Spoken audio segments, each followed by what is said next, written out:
Pozdrav vsem skupaj, ki tole spremljate. Tisto, o čemer bi danes rada govorila, je, kako preživeti na planetu, ki ne raste. To je edina napaka našega čudovitega planeta, da je omejen in seveda, ko razmišljamo o prihodnosti, ta prihodnost je možna in bo možna samo, če bomo živeli z upoštevanjem tega, da planet ne raste. To se pravi, da bomo živeli znotraj planetarnih mej. Če gledamo v preteklost, ko je človek prvič stopil na Luno, se nam je zdelo, vsaj tisti generaciji, ki smo to doživljali, da je samo vprašanje časa, kdaj bomo poleg Lune osvojili še kakšen drug planet, našli nek skupni dom nekje drugje v vesolju. No, danes, po več desetletjih, pa postaja jasno, da je ta planet edini, ki ga imamo. To je naš edini dom. Tukaj smo bili rojeni in tukaj bomo tudi umrli. Tako da to je razlog, seveda, zakaj moramo še toliko bolj razumeti, da planet ni več tak, kot je bil. Ampak dejansko imamo številne pritiske, ki se potem v končni fazi odražajo v slabšanju kakovosti našega življenja, slabšem stanju naravnega okolja. Pritiski seveda so različno pomembni. Eni seveda se jih morda da odpraviti, drugi spet so skorajda nepovratni. Recimo podnebne spremembe, ki smo jim že priča, so že tak primer. Lahko jih še omilimo, ustaviti jih ne moremo več. Seveda lahko pa spremenimo naš mogoče ekonomski model, ki ta trenutek zahteva rast. In ta rast seveda pomeni, da potrebujemo tudi vse več naravnih virov, ki pa so omejeni. In seveda na koncu ta rast, ki ni vedno premišljena in gospodarna, povzroča okoljske probleme. Saj podnebne spremembe so samo odraz našega pretirane rabe naravnega vira, povezanega z fosilnimi gorivi. Seveda tukaj noter je še naraščanje prebivalstva, ki ga mnogi ocenjujejo kot poglavitni problem, ampak jaz mislim, da ni temu tako, ni problem, da nas je 8 milijard. Problem je seveda, da je bogastvo in kakovost življenja izrazito neenakomerno porazdeljena. Imamo množico revnih, ki ne morejo nič spremeniti. In imamo peščico bogatih, ki pa nočejo nič spremeniti. In to je ta pad pozicija, ki seveda se kaže v pritiskih. Znanost seveda lahko predvidi določene stvari, ampak vsega ne. Zato seveda moramo graditi družbe, ki bodo odporne na šoke. Namreč možne so presenečenja. Lahko se nam zgodi kaj podobnega v prihodnosti, kot je bil COVID. Do neke mere seveda je bilo neko presenečenje tudi vojna na našem pragu evropskem, ki seveda zahteva in odvrača veliko pozornosti. Tako da vedno moramo biti pripravljeni tudi na stvari, ki se lahko še dodatno zgodijo. Zdaj, seveda, če bi gledali, kaj je šlo narobe, lahko to gledamo z različnih vidikov, ampak jaz mislim, da je najboljši pokazatelj, kaj je šlo narobe, naš življenjski slog, ki ga lahko opazujemo skozi količino energije, ki jo za to potrebujemo. Današnji človek v razvitem svetu potrebuje 1 gigajoule energije na dan, pa saj ni toliko važno, kaj to v fizikalnem smislu pomeni. Stvar dobi težo, ko se primerjamo z eno generacijo nazaj. Samo generacija ali pa morda 2 nazaj so porabili 3-krat manj energije. Za pravzaprav življenjski slog, ki je bil drugačen, in struktura porabe energije tudi lepo kaže, kaj je tisto, kjer danes se najbolj razlikujemo od svojih prednikov. Zgornji del stolpca kaže energijo potrebno za mobilnost. Mi smo obsedeni za mobilnostjo. Nam se zdi, da moramo potovati, moramo iti tja in sem, če primerjamo generacije nazaj, temu ni bilo tako. Drugi del stolpca predstavlja naš potrošniški vidik, kjer seveda porabimo ogromno energije za to, da kupimo in si privoščimo stvari. Seveda v teh stvarih so stvari, ki jih potrebujemo. Večina stvari se pa izkaže, da so stvari, ki jih hočemo imeti. In ta razlika se lepo kaže v preteklosti, ko so ljudje večinoma kupovali, kar so potrebovali. Danes seveda z razvojem potrošništva temu tudi ni več tako. Zeleni dol stolpca predstavlja pravzaprav energijo, ki jo porabimo doma. In tudi tukaj je prišlo do enormnega povečanja. Mi imamo večja stanovanja, toplejša stanovanja, mi imamo več stanovanj po površini in tako naprej. Tako da tudi tukaj lahko vidimo, zakaj. In čisto na koncu celo naši želodci se zdi, da potrebujejo 2-krat več energije kot v preteklosti. Jemo bistveno več mesa kot naši predniki in bistveno več hrane zavržemo. Tako da, če se sprašujemo, zdaj, zakaj problemi, potem je tole pomemben korak k analizi. Če je prvi del problema to, da porabimo preveč energije, je pa drugi del problema to, da porabljamo napačno energijo. Napačno v smislu vpliva na okolje, kjer recimo črno, rumeno in rdečo na tej sliki prikazuje rabo fosilnih goriv.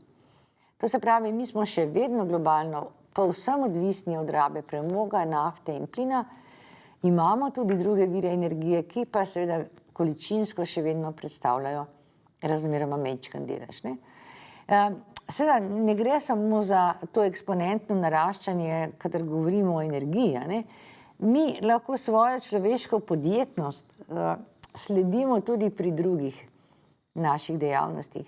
Če gledamo število avtomobilov, če gledamo število telefonov, če gledamo turizem, recimo, samo v zadnji vrstici, papir, pa mesta, pa vode, pa porabo, gnojil, povsod naletimo na enako obliko naraščanja v eksponentnem smislu na planetu, ki pa ne raste. To se pravi, tlele je očitna diskrepanca, kaj si lahko privoščimo in kaj si ne moremo. Seveda ta razkorak pa nam povzroča okoljske probleme, do neke mere pa tudi socialne, ker če smo načeli planet, če imamo okoljske probleme, ne bi človek pričakoval, da je pač človeštvo nekaj od tega ima.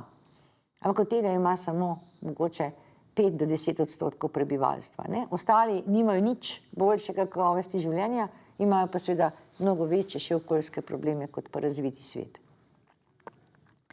Zdaj seveda, zakaj taka eksponentna rast? Tukaj tudi imamo lahko različne razlage, ampak zdi se, da je najbolj univerzalna razlaga napačnega ekonomskega modela, ki seveda je linearen. To se pravi, mi, če želimo gospodarsko rast, moramo ves čas kupovati. To se pravi, moramo zavržiti stvari, da kupimo nove. Da to naredimo, je dobro, da pravzaprav niti niso narejene ne vem kako kakovostno. In pa seveda ta razporeditev, da bo čim manj časa v rabi nekaj. Seveda, vse to pa jemlje vire iz narave. In dokler bom ta model ovrednoten še z bruto domačim proizvodom kot merilom v veljavi, potem ni skoraj da možnosti, da bomo probleme rešili. Znanstveniki smo pred približno, zdaj bo že skoraj 20 let, ampak pred 15 leti nekako razvili nek koncept planetarnih mej. To se pravi, koliko dejansko na tem omejenem planetu daleč lahko gremo, kar se tiče različnih aktivnosti. In prvi korak seveda k temu konceptu je bilo prepoznavanje, kaj so tisti problemi, ki lahko vodijo dejansko v nepovratne spremembe na tem planetu. In te nepovratne spremembe pomenijo rušenje stabilnosti planeta, ker dejansko za povratnimi zankami lahko naredimo nepredstavljive spremembe v kratkem času. In prvi korak dejansko je bilo prepoznavanje teh problemov. Znanost je kar potrebovala nekaj časa, da smo se zedinili, kaj največji okoljski problemi so, poleg recimo podnebnih sprememb, poleg tanjšanja ozonske plasti, o čemer ljudje kar že nekaj vedo, izguba biotske raznovrstnosti je tudi znana, ampak imamo še druge probleme, kot je na primer rušenje cikla dušika in ogljika, pa seveda fosforja tudi iz stališča kmetijstva.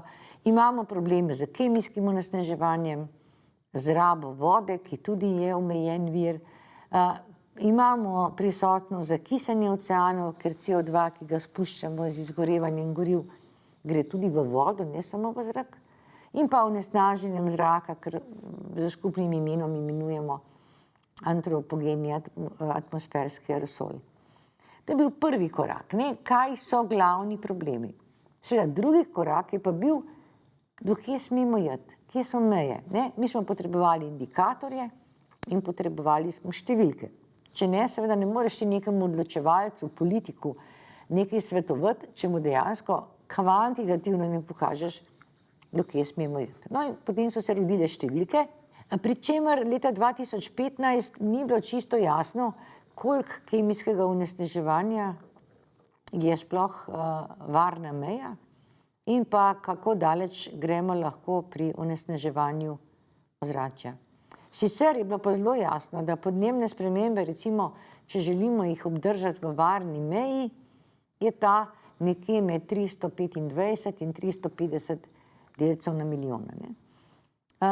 Indikator, recimo, rabe tal je površina z poljščinami prikrita, kjer je tudi kritična meja 15%. Če mi več kot 15% zemeljske površine spremenimo v kmetijsko, jemljemo prostor vsem drugim vrstam in dejansko rušimo stabilnost planeta.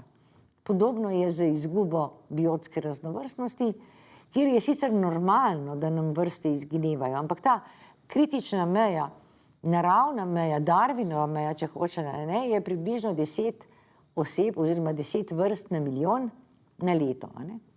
Če je to več in ta trenutek je 1000-krat več zaradi človeka, seveda je to nevarno.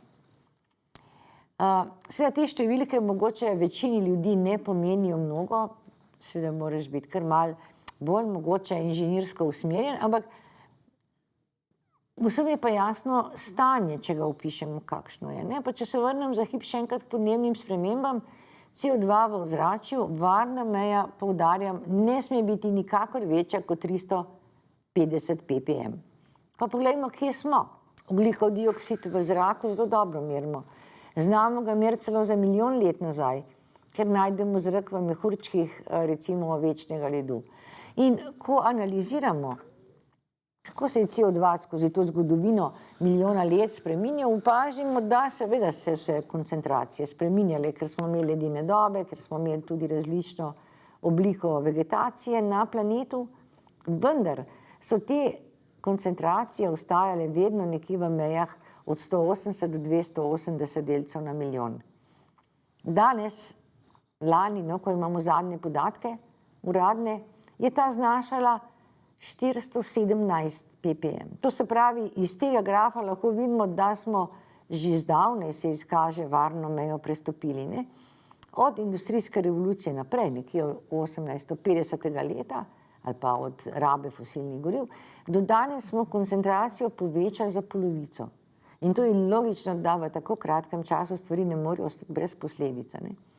Tako da mi lahko te prestope varnih mej poznamo in merimo. In seveda, čeprav že 20 let vemo, da smo presegali natančno koliko koncentracijo, če pogledamo podatke zadnjih 10 let, nič se ne zgodi, še vedno narašča koncentracija ogljikovega dioksida, kljub sporazumom, kljub opozorilom, kljub nekim tehnologijam, ki ne bi bile boljše. Tako da žal, ne samo, da smo presegli varne meje, vedno bolj se pri nekaterih procesih od njih oddaljujemo in pri podnebnih spremembah zanesljivo ne gre razvoj v pravo smer.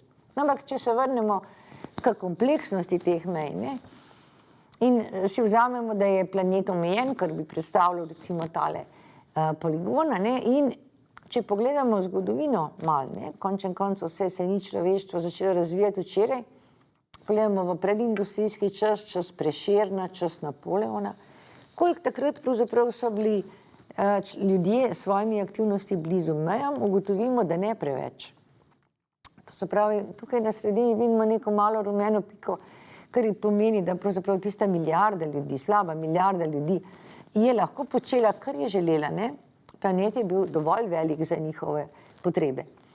Po drugi svetovni vojni, v 50-ih, 60-ih letih, seveda so se stvari pa začele drastično spreminjati. Mi smo seveda začeli odpravljati lakoto, uveljavljala so se mineralna gnojila, začela se je rabiti nafta, olje oziroma plin in seveda te aktivnosti so se začele približevati planetarnim mejam. V 70-ih letih prejšnjega stoletja nam je uspelo prvo varno mejo preseči pri dušiku. Namreč šlo je za eutrofikacijo, za obsežen pojav umiranja rek, mori, ker je dušik seveda povzročal težave, ker se ni znašel v kmetijski rastlini, kamor smo z gnojenjem imeli namen ga poslati, ampak se je znašel v topni obliki povsod, tudi tam, kjer ni bilo to potrebno. V 80-ih letih prejšnjega stoletja smo presegli drugo mejo, tudi pri podnebnih spremembah. Zdaj, točna letnica bi bila tam nekje okrog leta 1980.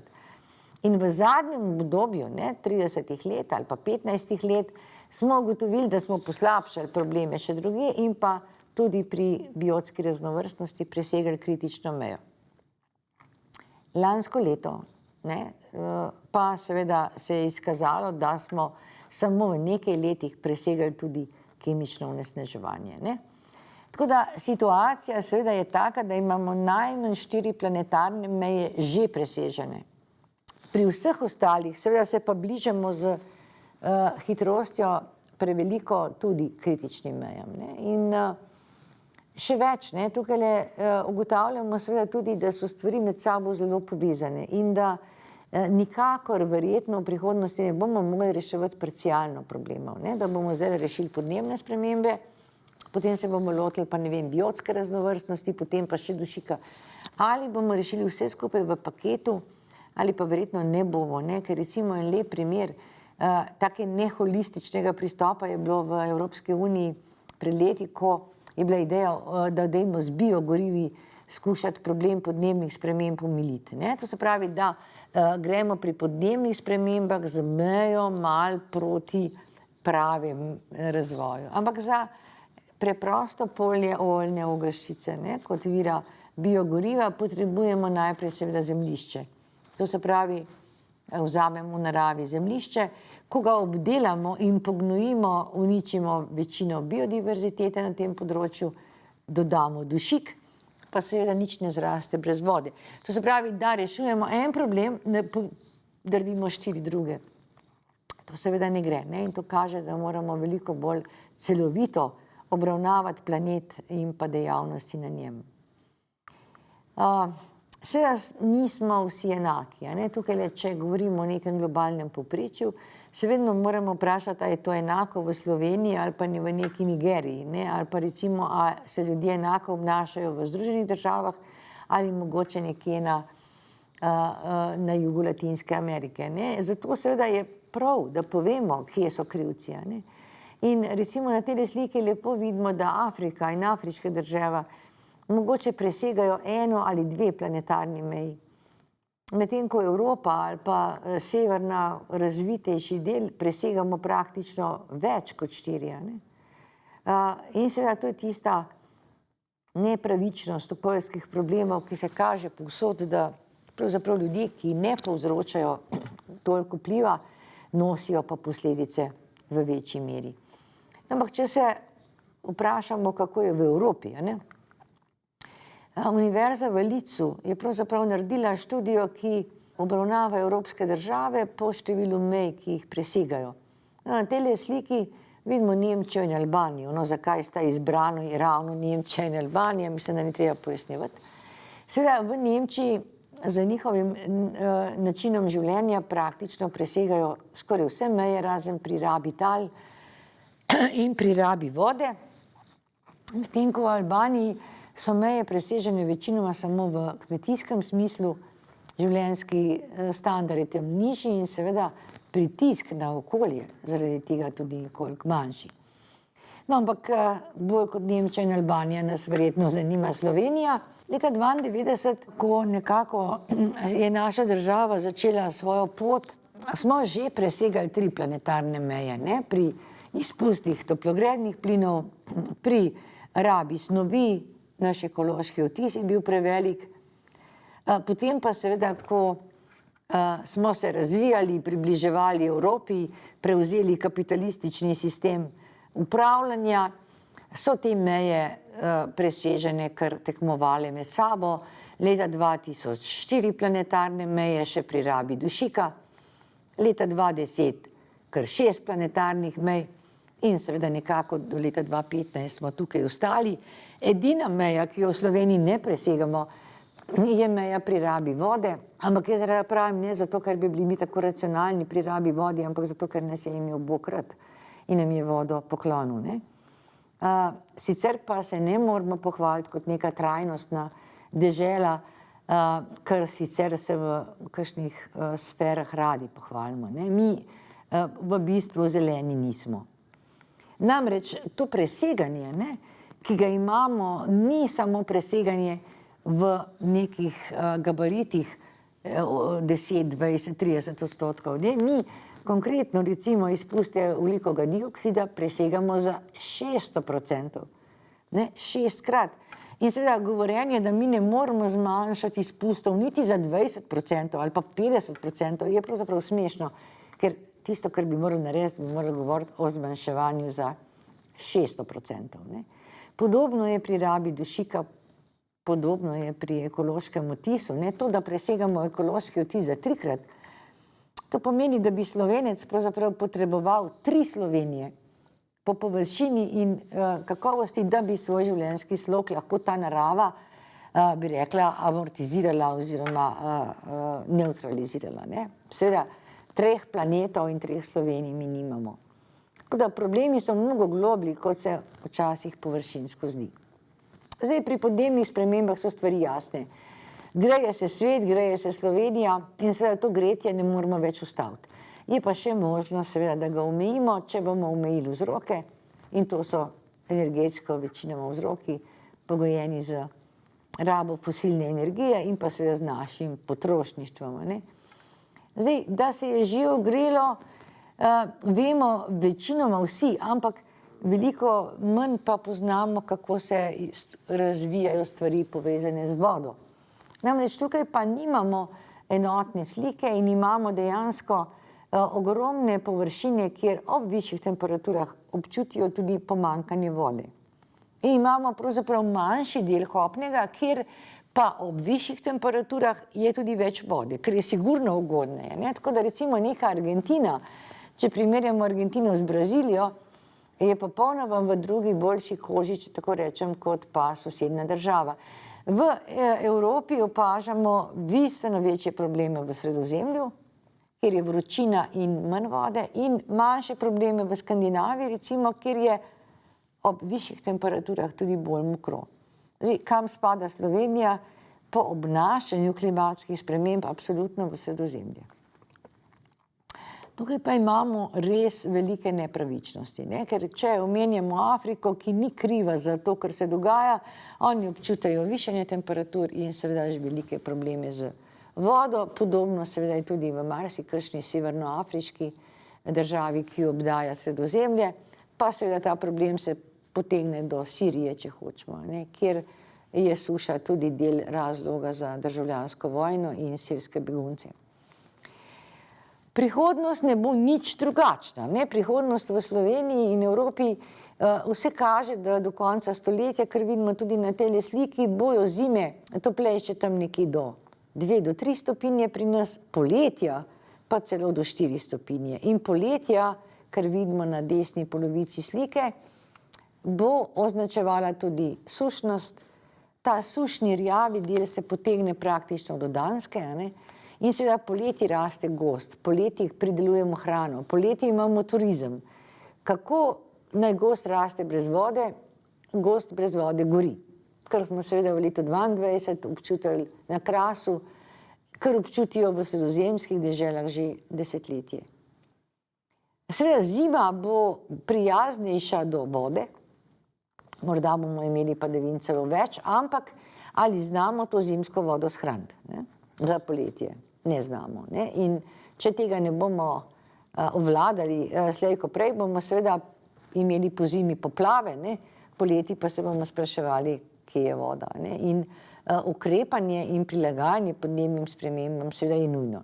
In še enkrat opozarjam, v tej poletni suši bo cela Južna Evropa, bo Španija, bo Italija, bo Turčija, nenazadnje tudi naša soseda Madžarska.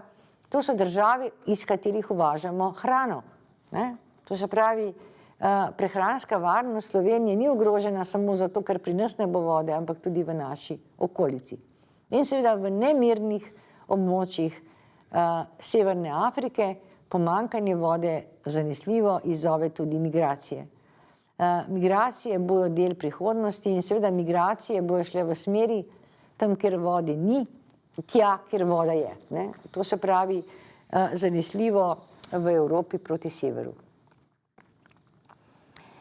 Eno idejo, kaj lahko podnebne spremembe naredijo v Sloveniji, lahko podamo recimo preko naše ekosistemske slike. Zdaj, slovenski ekosistemi so večinoma povezani z gozdom in gozdarji znajo to opredeliti, pa ne glede na to, kakšna opredelitev je. Če samo pogledamo zgornji del slike, to barvitost Slovenije, kjer vsak barvni odtenek pravzaprav označuje nek drug tip gozda, to je pravzaprav tisto, kar je naš naravni kapital, biodiverziteta, ki je bogata v Sloveniji, kjer pravzaprav se ljudje čudijo, kako lahko kot turisti, ki v enem dnevu prevozijo Slovenijo, na vsakem koraku srečajo drugačne, ne samo gozdove, drugačno življenje v tem gozdovu, drugačne ljudi. Jaz mislim, da nas določa klimatsko tudi nenazadnje naše običaje, naše noše, naše praznike, naše kulinarične posebnosti.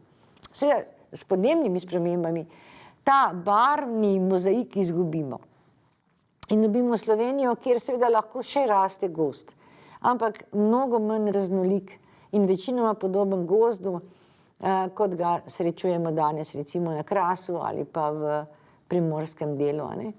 Mi izgubimo smreko, izgubimo toploljubne vrste oziroma hladnoljubne vrste, mi izgubimo gorsko vegetacijo in še marsikaj drugega. S tem izgubimo živali, s tem izgubimo del naše narodne identitete, a ne. In če nas skrbi tudi z kulturnega vidika slovenska prihodnost, zanesljivo okoljske spremembe bojo skušale in bojo morda celo odločilno vplivale tudi na to.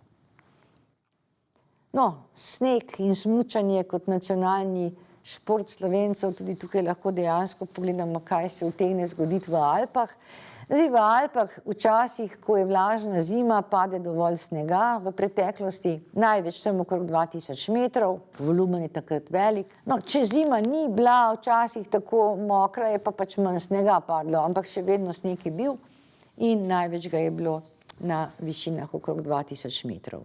Seveda zime več niso, kar so bile in sploh ne bojo več, kar so bile, kar pomeni, da bojo toplejše in pa tudi različno vlažne, kar pomeni, ko se v Alpah ogreje za 4 stopinje, za 2 se je že, še vedno imamo vzorec, ko bo največ snega padlo na višinah tam preko 2000 metrov, ampak v nižinah snega ni več, ne, in se začne pravzaprav snežna meja šele nekje okrog 1000–1200 metrov, ne.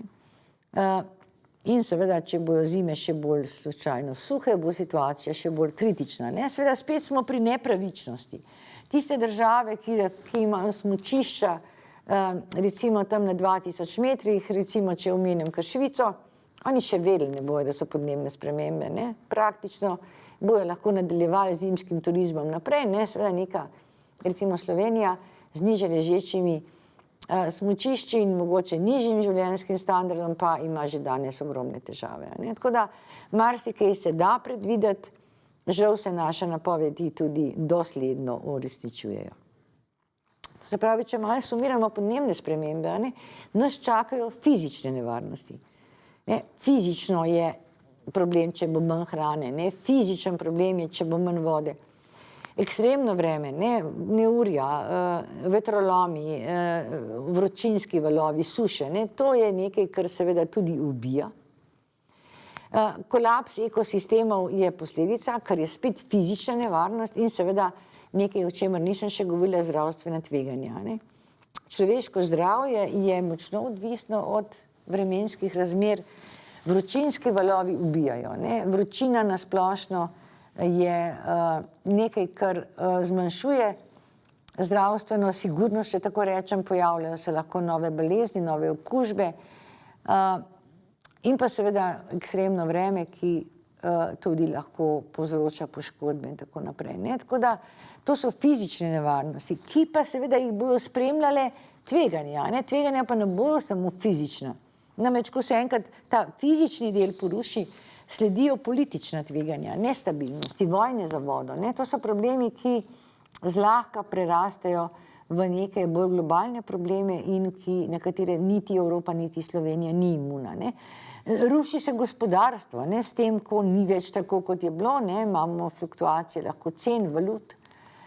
In seveda, ko ni vse v redu v gospodarstvu in politiki, se začne socialno rušenje, ne, imamo civilno nepokorščino, imamo lahko neke migracije, ki sem jih omenjala, ne, in na koncu seveda cel pravni sistem tega ne zdrži, ne. To so kruta dejstva, na katera se da pripraviti z ustrezno ozaveščenostjo, vedenjem in seveda akcijo, ne, ki mora biti politično podprta, ne. V Sloveniji žal to odlašamo, ne, in na posledice podnebnih sprememb nismo pripravljeni, kot bi lahko bili. Namreč, če govorimo o denarju, ne, kar je recimo tudi popularno, ne, zdaj, če pogledamo, koliko bo ogrevanje prizadelo neke severne dežele, ne, recimo Severno Evropo, vidimo, da na prvem delu stolpca bo ta izguba gospodarska minimalna ali pa celo koristi bojo imeli od tega, če bo bolj toplo, ne. Seveda, ko gledamo pa nekje Južno Evropo, ne, ali Sredozemlje, pa vidimo, da bojo podnebne spremembe, saj v prvi oceni že do konca, do sredine stoletja pravzaprav, povzročale padec bruto družbenega proizvoda kar za nekaj odstotkov, ne. To se pravi, ta ločnica sever-jug Evrope bo zelo pomembna. In jaz se bojim, da bo morala Severna Evropa pomagati Južni Evropi, ne, z dobronamernimi ukrepi, ne pa takrat razmišljati o Evropi dveh hitrosti ali pa celo o dveh Evropah, kar smo že na političnem parketu med vrsticami včasih zaznali, ne. Tako da ja, stvari, ki se obetajo prihodnji generaciji, niso najbolj rožnate, ne. Ker politične volje, recimo za zmanjšanje izpustov, še vedno ni. Tisto, kar bi morali dejansko v državah početi in kar so države z podpisom Pariškega sporazuma obljubile mladi generaciji, je slediti to zeleno pot. Zmanjšati recimo emisije in jih do konca stoletja pripeljati na nič. Znanstveniki predlagamo drugo opcijo, še bolj radikalno, da pravzaprav do sredine stoletja opustimo fosilna goriva, s tem zmanjšamo dvig samo na 1,5 stopinje, kar je tudi bolj varno. Ampak države v svojih načrtih imajo pa povsem drugo usmeritev, ki jo vidimo na plavi, ne, liniji. Skratka, nacionalni načrti nič ne kažejo, da bi upoštevali Pariški sporazum. In ta prepad med obljubo in dejanskostjo je pognal mlade ljudi na ulico, ne. Če kdo ne razume, zakaj je Greta Thunberg lahko mobilizirala množice mladih, vidi lahko to na tej sliki, ne. Mi imamo razkorak med obljubo in dejanskim stanjem, ki se iz leta v leto veča, ne manjša, ne, navkljub konferencam, navkljub nekim pozivom, podpisovanju papirjev za figo v žepu, ne. Tako da vemo, kaj moramo, vemo, da je težko, vendar se tega nekako ne lotimo, ne. Seveda, morali bi se pa lotiti najprej to v energetiki. Energetika je bistvena in pa industrija, ne. Tukaj je treba bika za roge zgrabiti, da se nekako rešimo premoga in obnovimo sisteme tako, da bodo tudi energijsko bolj učinkoviti, ne. Seveda moramo paziti tudi na gozd in na ekosisteme, ki so ponor ogljikovega dioksida. Tudi to je izjemno važno, da si ne uničimo te podpore, ki jo narava nam nudi sama. In tako naprej, ne, seveda je tudi nekje tlele v tej zgodbi ideja jesti manj mesa, zanesljivo, ne. Ampak jesti manj mesa Slovenije ne reši, ne, mi moramo rešiti energetske probleme najprej. Zdaj, izbire imamo, ne, ni nič zabojenega tako zelo, ne, ampak te izbire bi morali uveljavljati zelo kmalu. Namreč potrebujemo inovacije in ko rečemo inovacije, se večina ljudi spomni na neke tehnološke inovacije, na bolj učinkovite telefone, ne vem, omrežja, kable, svetila, karkoli, ne. Jaz se bojim, da tehnologija ne rešuje mnogo, ta hip, da rabimo predvsem inovativne pristope v gospodarskem modelu, da zaženemo nek krožni model gospodarstva, da razmišljamo o odrasti, ne o rasti, da razmišljamo o novih indikatorjih, ki seveda pomenijo tudi inovacijo. Inovacije so potrebne na ravni inštitucij. Mi imamo neučinkovite inštitucije, očitno, ne, tudi sistem Združenih narodov ne deluje tako, kot bi moral, ne, ker očitno na okoljskem področju ni napredka. Verjetno inštitucije, tudi kot je univerza, ne rabijo prevetritev, drugačen način pristopa, ker podajanje podatkov danes nima več toliko smisla, ker si študentje lahko na telefonu najdejo stvari, ki jih potrebujejo, vendar pa ne najdejo odgovora, kaj je res in kaj ni res, kaj upoštevati, kako združiti znanja, kako jih povezovati, ne, tukaj je seveda profesor še vedno nepogrešljiv. Infrastruktura je zastarela, ne, mi še vedno potrebujemo avto, ali pa ne vem, koliko prevoza v enem dnevu, da opravimo vse, kar nam dan nalaga od službe, trgovine, ne vem, obiska vrtca, šole in tako naprej. In tukaj so možne seveda zelo učinkovite rešitve in prostorski planerji jih znajo narediti, seveda ravno pa politično podporo. In najpomembnejša inovacija za moj okus je inovativnost na področju življenjskega sloga, ne. Mi še vedno nekako uspeh v življenju enačimo z veliko rabo energije. Neuspešen je tisti, ki ima veliko hišo, uspešen je tisti, ki ima velik avto, uspešen je tisti, ki veliko potuje. Skratka, vrednostna lestvica uspeha v življenju ali pa tega, kar si želimo, je zelo, zelo energetsko pogojena, ne, mi notranje rasti, notranjih, bi rekla, vzgibov umetnosti, kulture, športa, kjer lahko rastemo zelo, zelo učinkovito, ne smatramo kot znak nacionalnega uspeha. Tako da ja, tukaj je prostor za inženirje, tukaj je prostor za ekonomiste, tukaj je prostor za prostorske planerje, arhitekte, prostor za filozofe, prostor za vse, ki znajo komunicirati stvari naprej, ne, ampak na inovativen način. Žal, ne, kot ljudje smo dobri pri parcialnih rešitvah, ne, mi smo zelo hitro, ko je bilo vroče, pogruntali, da imamo imeti klimatsko napravo, ne. Seveda na dolgi rok to pomeni samo še več vročine v mestu in bi rekla neko verižno reakcijo, ko ima klimatsko napravo en stanovalec, potem ta topel zrak puha sosedu in nujno mora sosed tudi to imeti, ne, in potem gre seveda po celi ulici. Mi smo zelo hitro začeli delati tehnični sneg, ne, ko snega ni bilo, ne, pa imamo seveda ogromno rabo energije, zaradi tega pa probleme z vodnim krogom, ne. Prej sem omenjala biogoriva, ne, ja, saj to je neka rešitev, ampak dejansko poslabša situacijo na drugem koncu, ne, in seveda misleč, da bomo z oboroževanjem rešili problem beguncev, je seveda tudi denar dejansko vržen proč, ker bi seveda ta denar morali nameniti, da se prilagodijo razmeram v državah, kjer bo manj vode in se naučijo recimo gospodariti z manj vode ali vodo kako drugače dobiti, ne. Skratka, te parcialne, necelovite rešitve so nam zelo blizu, a ne, kar je ironično, ker pravzaprav bolj celovite rešitve so na dlani, seveda z njimi pa nihče toliko ne služi kot s klimatskimi napravami, ne, recimo nič zavržene hrane, ne, to je akcija, ki dejansko ima po eni strani vpliv na tla, na dušik, na vodo in še na našo denarnico, ne. Več hrane rastlinskega izvora, zanesljivo ne gre samo za to, da bi jedli manj mesa, ker meso povzroča večji okoljski vpliv, ampak vprašajte kateregakoli zdravnika, kaj bo priporočal za zdrav način življenja. Malo mesa, veliko zelenjave recimo. Manj potrošništva, ne, tudi to je rešitev. Razmislek, ne, ali kupujem jaz to, kar kupujem zato, ker hočem imeti, ali to resnično rabim. To mislim, da je vsak odrasel človek tega razmisleka sposoben, še posebej pa je treba v tem duhu vzgajati otroke. Varčevanje z vodo in energenti, to je rešitev, ki je vedno na priroki, če tako rečem, a ne, in vedno ima sinergijo tudi z, bi rekla, manjšimi stroški.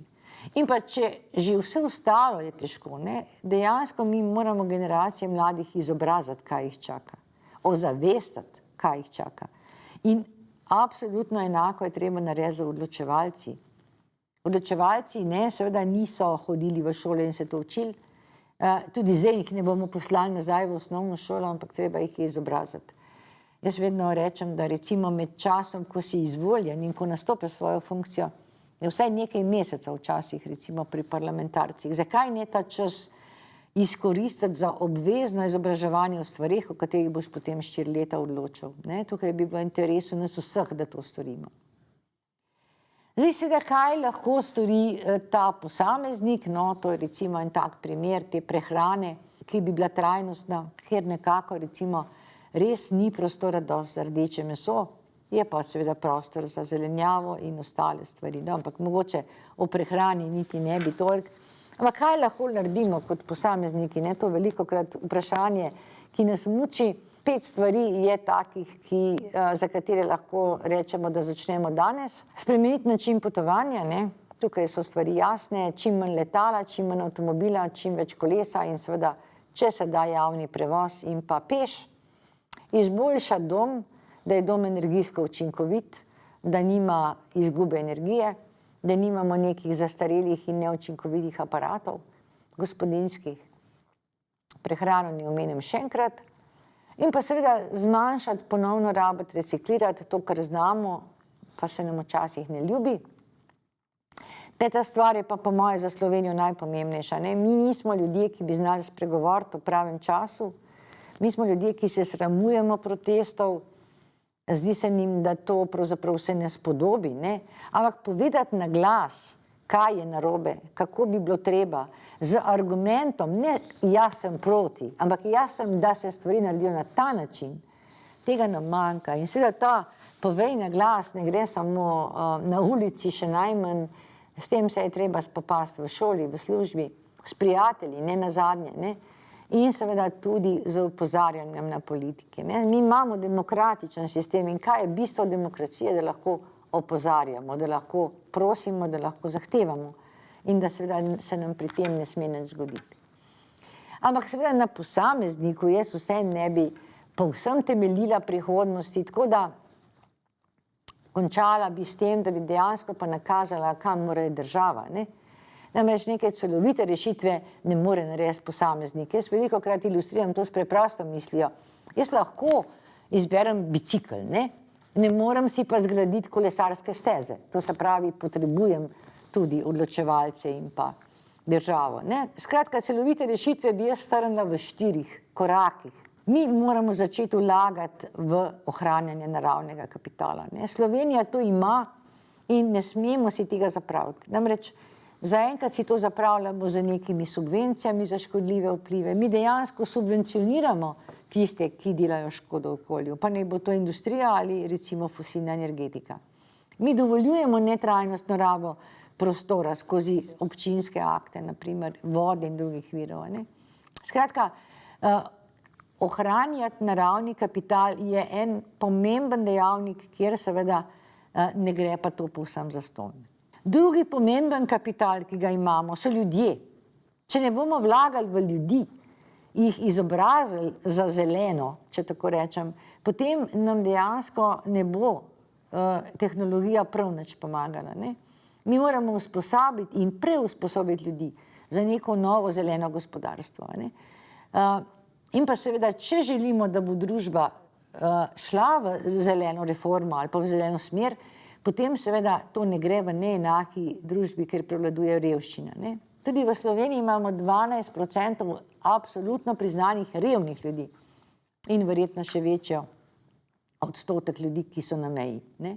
Skratka, vlaganje v ljudi je enako pomembno kot vlaganje v gospodarstvo, ne? Ki pa seveda tudi je na mestu. Vendar gospodarstvo, vlaganje v gospodarstvo mora biti dejansko ozelenitev, če tako rečem, energetike, prometa, gradbeništva, ne, končen koncev, tukaj mi imamo ogromen stavbni fond, ki se ga da obnoviti, s tem zmanjšati rabo energije. V kmetijstvu mnogo novih tehnologij, novih pristopov, ki zmanjšujejo vpliv. Omenjala sem infrastrukturo in pa seveda industrija, ki v Sloveniji je energijsko dosti neučinkovita in mora zmanjšati rabo snovi, ne samo energije, ne nazadnje recimo tudi vode.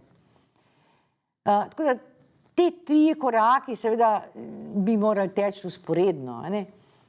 Zato pa rabimo denar. Ne? Denar seveda je pomemben, finančni tokovi so pomembni, ampak na nje je treba vplivati. Ne? Mi enostavno se ne moramo zadovoljiti samo, da ne bo nekdo prišel k nam vlagati. Ne? Spomnimo se Magne, spomnimo se primerov vlaganja v industrije 19. stoletja. Ne? Mi pa moramo narediti razvoj za 21. Ne? To se pravi, dejansko finančno ovrednotenje stvari, ki danes nimajo cene, recimo okoljskih storitev, ohranjanje teh storitev. Rabimo okoljsko fiskalno reformo, To je malo širši pojem kot zelena davčna reforma, pa tudi te nam nekako ni uspelo še popolnoma speljati. In privabljati moramo zelena tveganja. Mi si lahko privoščimo, da smo izbirčni, kdo bo vlagal v Sloveniji, in izberimo potrpežljiv kapital, kapital, ki bo seveda razumel, da stvari ne moramo obrniti čez noč in da hitri dobički vedno gredo na račun zmanjševanja kakovosti okolja in kakovosti večine prebivalcev. In kot sem omenjala, dokler bomo napredek merili samo z BDP-jem, kot finančnim, bi rekla, pokazateljem, ki nima nič zveze več z kakovostjo življenja, kaj šele z stanjem okolja, bomo težko naredili zelene preboje. Naj zaključim. Tukaj le dejansko je nastopil čas za neko temeljno spremembo, kako razmišljamo. In za spremembo tudi našega odnosa, ki ga imamo do narave in planeta. To ni nekaj v naši rabi, to ni nekaj, kar lahko izkoriščamo. Izkoriščamo lahko do meje, ki jo predstavljajo planetarne meje. Prehod čez te meje seveda ni varen, ne za našo, kaj šele za prihodnje generacije. Konkretno, spremeniti moramo način proizvodnje, trgovine, potrošnje. Mi moramo spremeniti način, kako potujemo, s čim in kako se pripeljemo recimo v mesto, kako se prehranjujemo, kako načrtujemo in gradimo. In pa predvsem, kako sobivati, iskreno sobivati z naravnim okoljem. Toliko. Hvala za vašo pozornost.